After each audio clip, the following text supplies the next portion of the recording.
और शीतला अष्टमी पर्व की हार्दिक शुभकामनाएं। आज मैं आपको सुनाऊंगी शीतला माता की कथा। शीतला माता की पूरे विधि विधान से और श्रद्धा पूर्वक पूजा करने से सुख समृद्धि और आरोग्य जीवन की प्राप्ति होती है।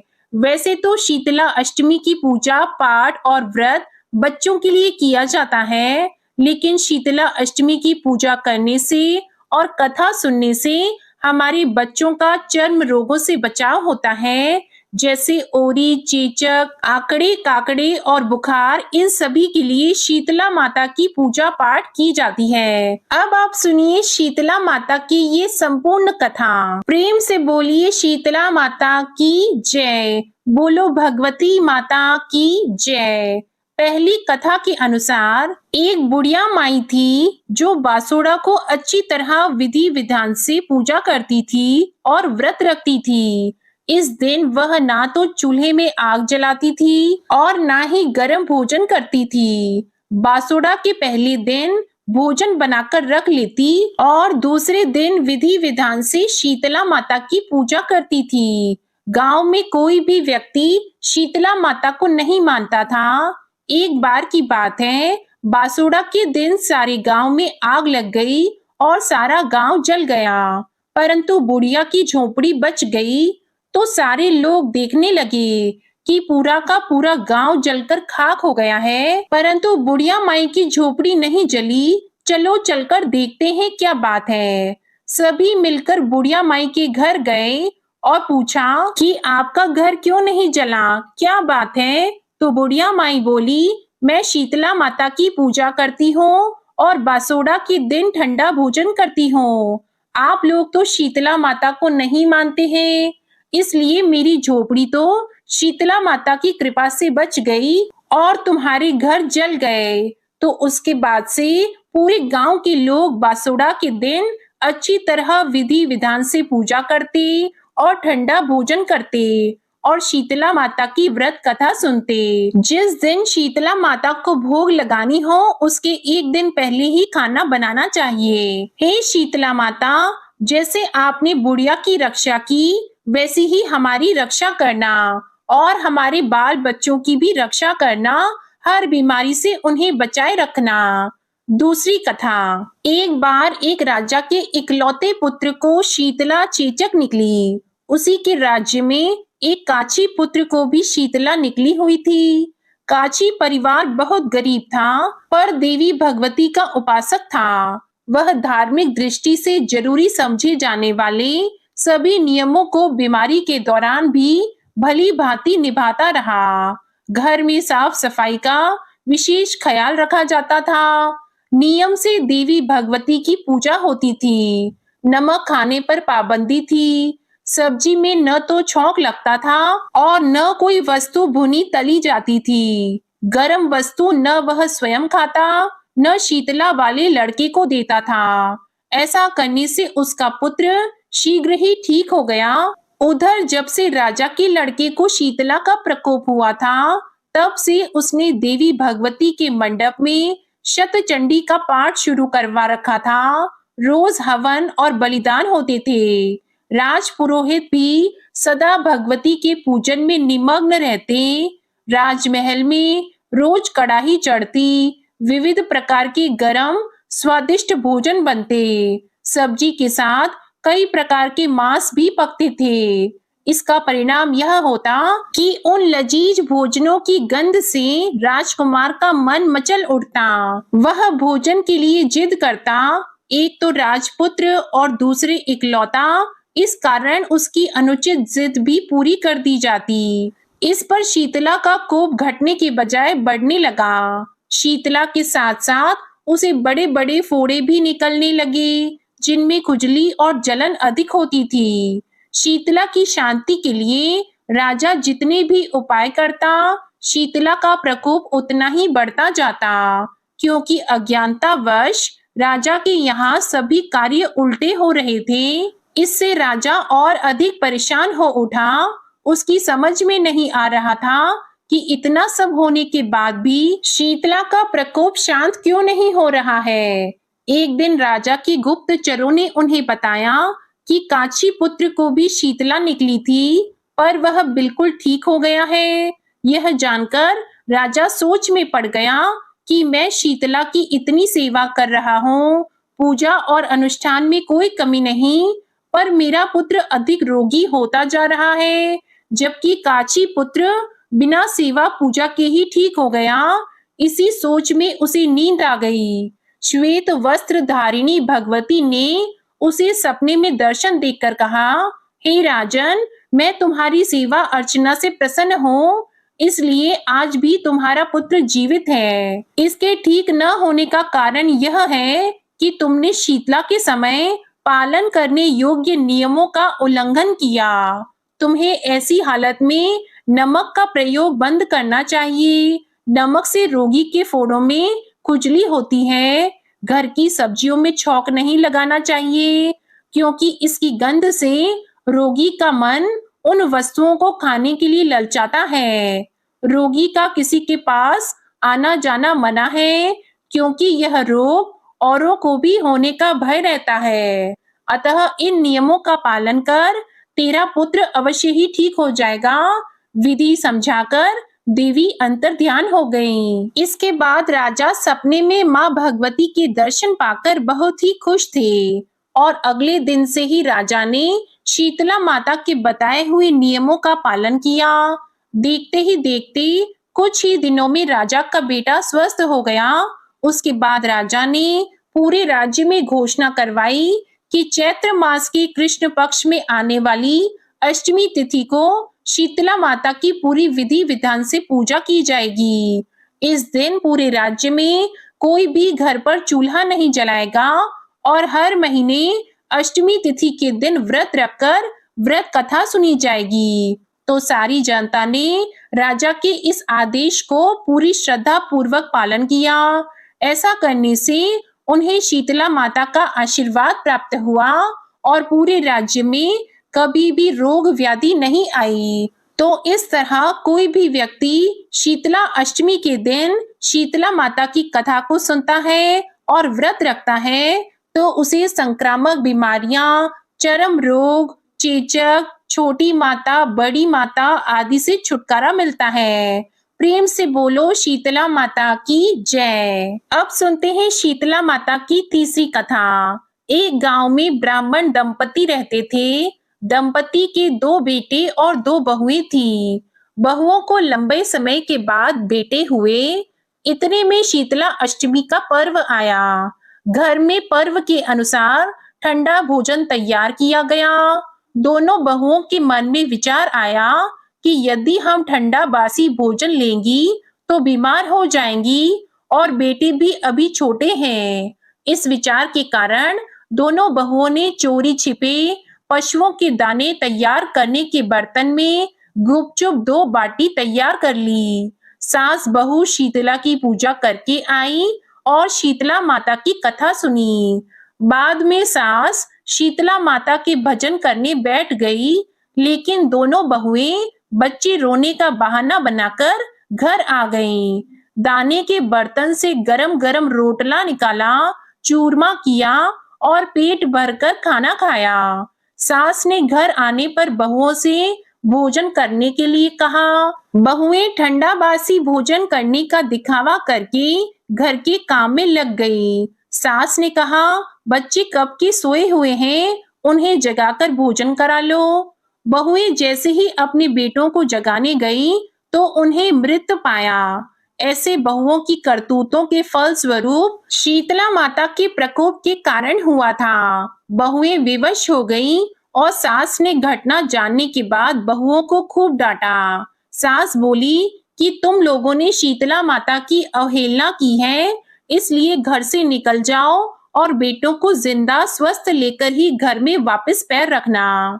अपने मरे हुए बेटों को टोकरे में सुलाकर दोनों बहुएं घर से निकली, और जाते जाते रास्ते में एक जीर्ण वृक्ष आया। यह खेजड़ी का वृक्ष था।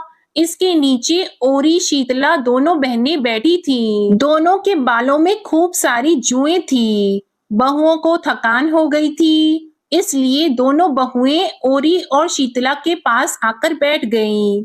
उन दोनों ने शीतला और ओरी के बालों से खूब सारी जू निकाली। जुओं का नाश होने से ओरी और शीतला ने अपने मस्तक में शीतलता का अनुभव किया और कहा, तुम दोनों ने हमारे मस्तक को शीतल किया है, वैसे ही तुम्हें पेट की शांति मिले। दोनों बहुएं एक साथ बोली कि पेट का दिया हुआ ही लेकर हम मारी मारी भटक रही हैं, परंतु शीतला माता के दर्शन हुए ही नहीं। शीतला माता ने कहा कि तुम दोनों पापिनी हो, दुष्ट हो, दुराचारिणी हो, तुम्हारा तो मुंह देखने भी योग्य नहीं है। शीतला अष्टमी के दिन ठंडा भोजन करने के बदले तुम दोनों ने गर्म भोजन कर लिया था। यह सुनते ही बहुओं ने शीतला माता जी को पहचान लिया। देवरानी जेठानी ने दोनों माताओं का वंदन किया, गिड़गिड़ाते हुए कहा कि हम तो भोली भाली हैं और अनजाने में हमने गरम ताजा भोजन खा लिया था। आपके प्रभाव को हम जानती नहीं थी। आप हम दोनों को क्षमा करें, हम पुनः ऐसा दुष्कृत्य कभी नहीं करेंगी। उनके पश्चाताप भरे वचनों को सुनकर माताएं प्रसन्न हो गईं। शीतला माता ने मृतक बालकों को जीवित कर दिया। बहुएं तब बच्चों को साथ लेकर आनंद से वापस गांव लौट आईं। गांव के लोगों ने जाना कि दोनों बहुओं को शीतला माता के साक्षात दर्शन हुए। दोनों का धूमधाम से स्वागत करके गांव में प्रवेश करवाया गया। बहुओं ने कहा, हम गांव में शीतला माता के मंदिर का निर्माण करवाएंगी। चैत्र मास में शीतला अष्टमी के दिन मात्र ठंडा खाना ही खाएंगी। उसके बाद में सारे गांव वाले शीतला माता की पूजा बड़ी धूमधाम से करने लगे और बासी भोजन करने लगे। तो पूरे गांव पर शीतला माता की खूब कृपा बरसी। शीतला माता ने बहुओं पर जैसी अपनी दृष्टि की, वैसी ही सब पर अपनी कृपा करना। श्री शीतला माता सदा हमें शांति, शीतलता तथा आरोग्य प्रदान करें। प्रेम से बोलिए शीतला माता की जय। अब सुनिए शीतला माता की चौथी कथा। एक बार शीतला माता ने सोचा कि चलो आज देखूं कि धरती पर मेरी पूजा कौन करता है, कौन मुझे मानता है। यही सोचकर शीतला माता धरती पर राजस्थान के डोंगरी गांव में आई और देखा कि इस गांव में मेरा मंदिर नहीं है और ना ही मेरी पूजा होती है। माता शीतला गांव की गलियों में घूम रही थी, तभी एक मकान के ऊपर से किसी ने चावल का उबला पानी यानी मांड को नीचे फेंका। वह उबलता हुआ पानी शीतला माता के ऊपर गिरा, जिससे शीतला माता के शरीर में फफोले और छाले पड़ गए। शीतला माता के पूरे शरीर में जलन होने लगी। शीतला माता गांव में इधर उधर भाग भाग के चिल्लाने लगी, अरे मैं जल गई, मेरा शरीर तप रहा है, जल रहा है, कोई मेरी सहायता करो। लेकिन उस गांव में किसी ने शीतला माता की सहायता नहीं की। वहीं अपने घर के बाहर एक कुम्हारिन महिला बैठी थी। उस कुम्हारिन ने देखा कि अरे यह बूढ़ी माई तो बहुत जल गई है, इसके पूरे शरीर में तपन है, इसके पूरे शरीर में फफोले पड़ गए हैं, यह तपन सहन नहीं कर पा रही है। तब उस कुम्हारिन ने कहा, हे माँ, तू यहाँ आकर बैठ जा, मैं तेरे शरीर के ऊपर ठंडा पानी डालती हूँ। कुम्हारिन ने उस बूढ़ी माई पर खूब ठंडा पानी डाला और बोली, हे माँ, मेरे घर में रात की बनी हुई राबड़ी रखी है, थोड़ा दही भी है, तू दही राबड़ी खा ले। जब बूढ़ी माई ने ठंडी ज्वार के आटे की राबड़ी और दही खाया तो उसके शरीर को ठंडक मिली। तब उस कुम्हारिन ने कहा, आ माँ बैठ, तेरे सिर के बाल बहुत बिखरे हैं, ला मैं तेरी चोटी गूंथ देती हूँ। और कुम्हारिन माई की चोटी गूंथने के लिए कंघी बालों में करती रही। अचानक कुम्हारिन की नजर उस बूढ़ी माई के सिर के पीछे पड़ी तो कुम्हारिन ने देखा कि एक आंख बालों के अंदर छुपी है। यह देखकर वह कुम्हारिन डर के मारे घबराकर भागने लगी। तभी उस बूढ़ी माई ने कहा, रुक बेटी, तू डर मत, मैं कोई भूत प्रेत नहीं हूँ, मैं शीतला देवी हूँ। मैं इस धरती पर देखने आई थी कि कौन मुझे मानता है, कौन मेरी पूजा करता है। इतना कहकर माता चार भुजा वाली हीरे जवाहरात के आभूषण पहने, सिर पर स्वर्ण मुकुट धारण किए अपने असली रूप में प्रकट हो गईं। माता के दर्शन करके कुम्हारिन सोचने लगी कि अब मैं गरीब इन माता को कहाँ बिठाऊं। तब माता बोली, हे बेटी, तुम किस सोच में पड़ गई? तब उस कुम्हारिन ने हाथ जोड़कर आंखों में आंसू बहते हुए कहा, हे माँ, मेरे घर में तो चारों तरफ दरिद्रता बिखरी हुई है, मैं आपको कहाँ बिठाऊं? मेरे घर में ना तो चौकी है, ना बैठने का आसन है। तब शीतला माता प्रसन्न होकर उस कुम्हारिन के घर पर खड़े हुए गधे पर बैठकर एक हाथ में झाड़ू, दूसरे हाथ में डलिया लेकर उस कुम्हारिन के घर की दरिद्रता को झाड़कर डलिया में भरकर फेंक दिया और उस कुम्हारिन से कहा, हे बेटी, मैं तेरी सच्ची भक्ति से प्रसन्न हूँ, अब तुझे जो भी चाहिए मुझसे वरदान मांग ले।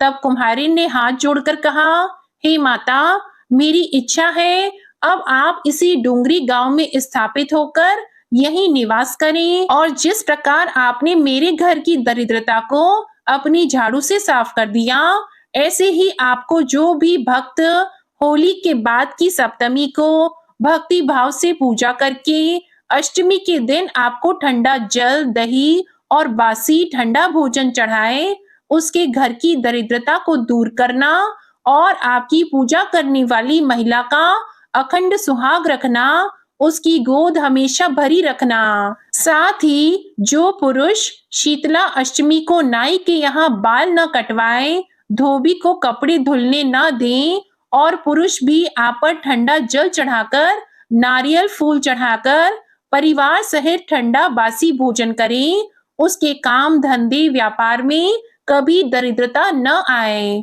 तब माता बोली, तथास्तु। हे बेटी, जो तूने वरदान मांगे हैं मैं सब तुझे देती हूँ।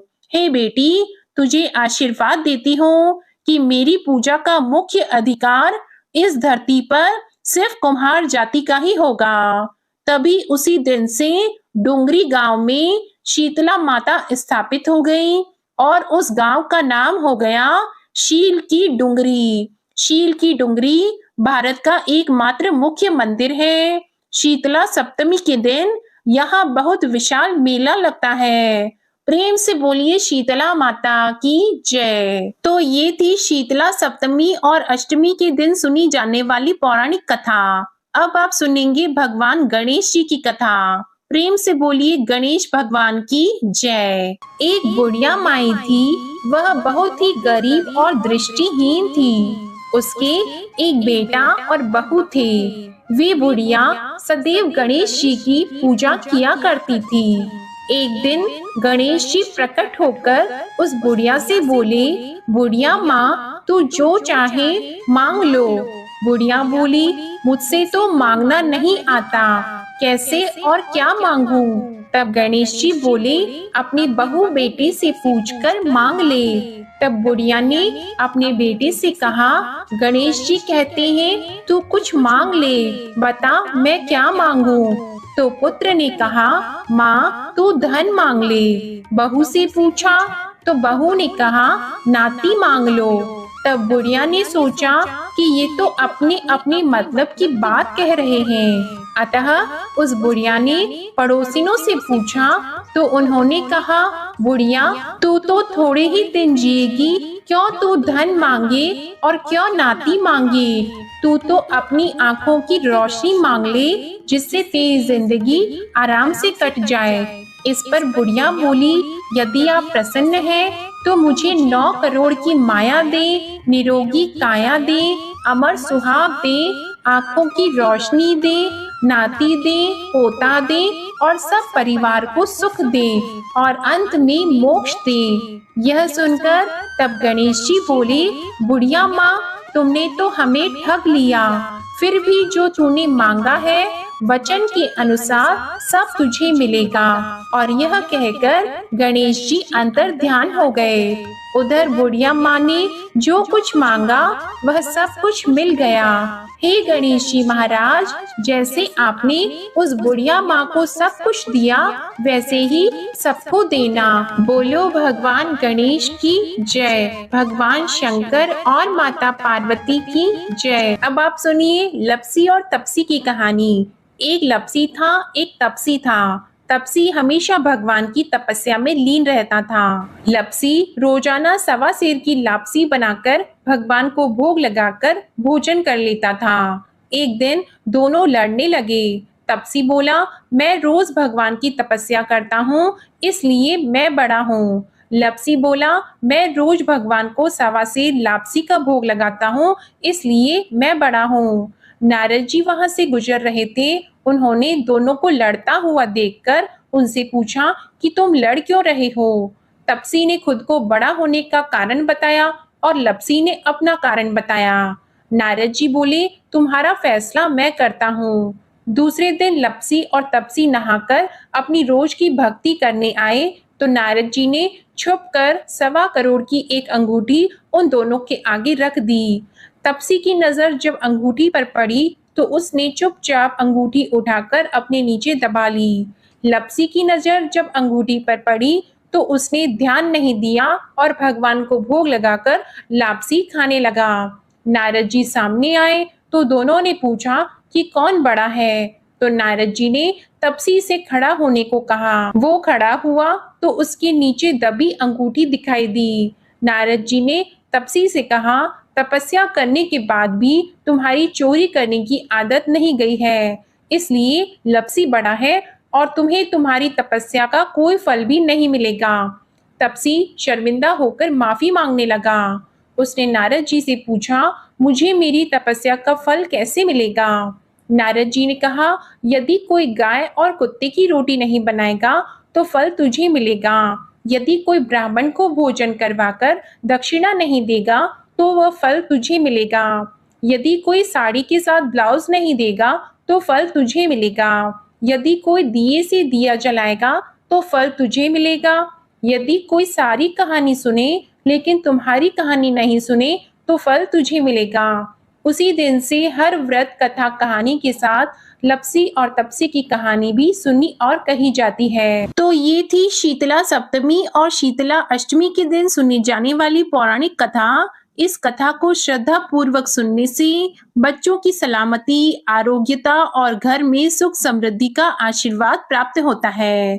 तो इस कथा को सुनकर आपको कैसा लगा कमेंट बॉक्स में जरूर बताना और साथ ही जय हो शीतला माता की अवश्य लिखना और इस कथा को सुनते ही ज्यादा से ज्यादा लोगों में शेयर करना ताकि हर व्यक्ति आज के दिन इस कथा को अवश्य सुन सके और शीतला माता का आशीर्वाद प्राप्त कर सके। आप सभी का बहुत बहुत धन्यवाद। माता शीतला का आशीर्वाद आप सभी पर सदा बना रहे। जय श्री राधे कृष्णा।